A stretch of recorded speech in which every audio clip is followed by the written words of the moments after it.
बिस्मिल्लाहिर्रहमानिर्रहीम। अस्सलाम वालेकुम। उम्मीद है कि आप सब खैरियत से होंगे। अल्लाह का नाम लेकर आज की वीडियो करते हैं शुरू। अच्छा जी, माल लैग मैं हुण पहुंचा बाहर। टाइम तकरीबन 11:30 का हो गया। तो जैसा कि तुसी कणक है जी है 2-3 दिन पहला वीडियो जी देखी होनी है, जी मेरी बैक साइड दे इत्थे मैं खलो के वीडियो बनाई। तो यह कणक बिल्कुल जो ना उस टाइम हरी है। तो वह पर एक जी जमीन है वो जिथे ट्रैक्टर नज़र पे आंदा हो तो बैक साइड दे 2-3 जमीन छड्ड के ना वो पिछे है। वो मैं दसिया कि वो जी कणक गेतरी है तो वो इन्हों तो पहला जी रंग चेंज कर गई। तो अज जोड़ा वो मैं देखना पे ट्रैक्टर जोड़ा वैपर वाला वो कणक पे वड्ढदा। तो वाढी समझो साडे एरिए अज शुरू हो गई।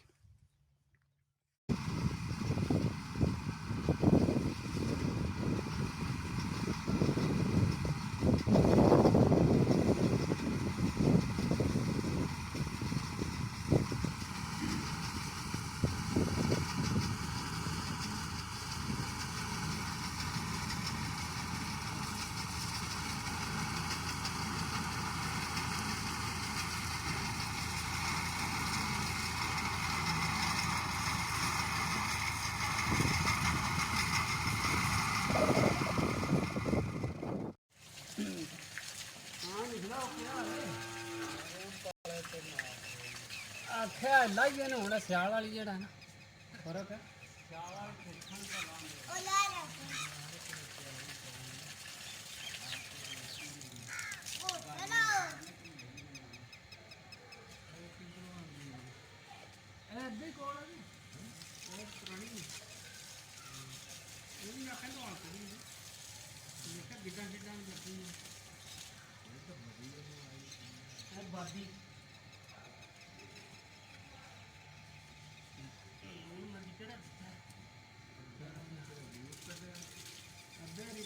मंडी वाल त्रीजा चौथा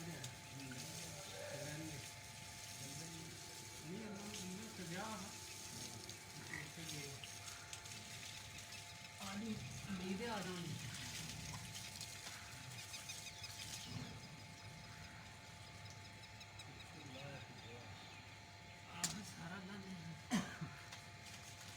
खलोन जा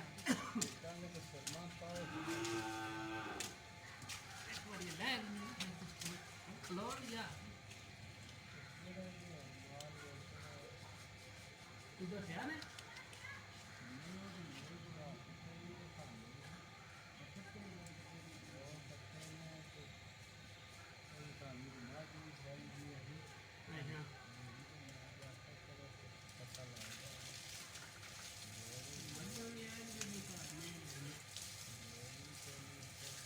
वो आमन कणक लैन गए बथेरा सट गए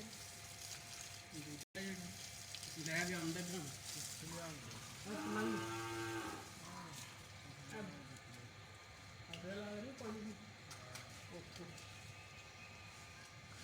मैंने बुरा शुरा लिया हाँ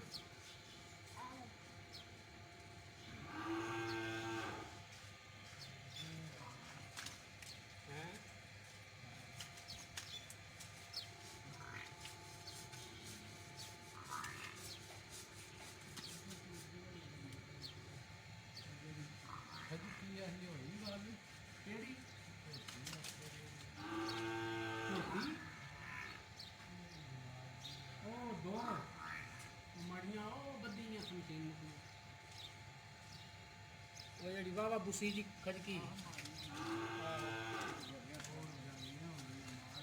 ना वो पट्ठे पाए ना उन्होंने हथी बनने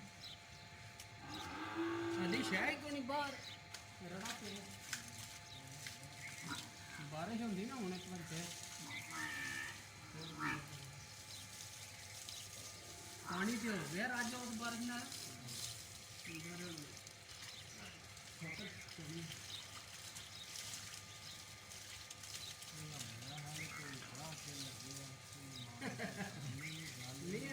देनी नहीं है रखी क्या कोनी है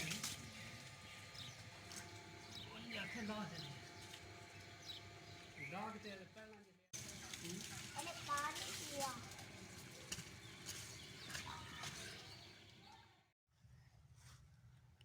ਅੱਛਾ ਜੀ, ਬਿੱਲਾ ਅੱਜ ਵੀ ਬੈਠੇ ਆ ਇੱਥੇ ਬੋਰਡ ਦੇ ਨਾਲ, ਸੀਗਾ ਲਾਇਆ। ਉਹ ਦੇਖ ਸਕਦੇ ਹੋ ਨਾਲ ਜਿਹੜਾ ਮੁੰਡ ਤੇ ਬੈਠੇ ਆ, ਪਰ ਹੁਣ ਇਹਨੇ ਜਿਉਂ ਹੀ ਮੈਂ ਨੇੜੇ ਹੋਣਾ ਇਹਨਾਂ ਨੇ ਨੱਸ ਜਾਣਾ। ਉਹ ਦੇਖੇ ਬੋਰਡ ਦੇ ਨਾਲ ਬੈਠੇ ਨੋਟ ਕਰ ਲਓ। ਉਹ ਨੱਸ ਗਿਆ, ਅੱਜ ਇੱਧਰ ਨੱਸਿਆ। ਅੱਗੇ ਤੇ ਉਸ ਪੱਲੇ ਨੱਸਦਾ, ਅੱਜ ਜਿਹੜਾ ਇਸ ਸਾਈਡ ਤੇ ਨੱਸ ਗਿਆ, ਵਾੜੀ ਵਿੱਚ ਵੜ ਗਿਆ ਦੂਜੀ 'ਚ।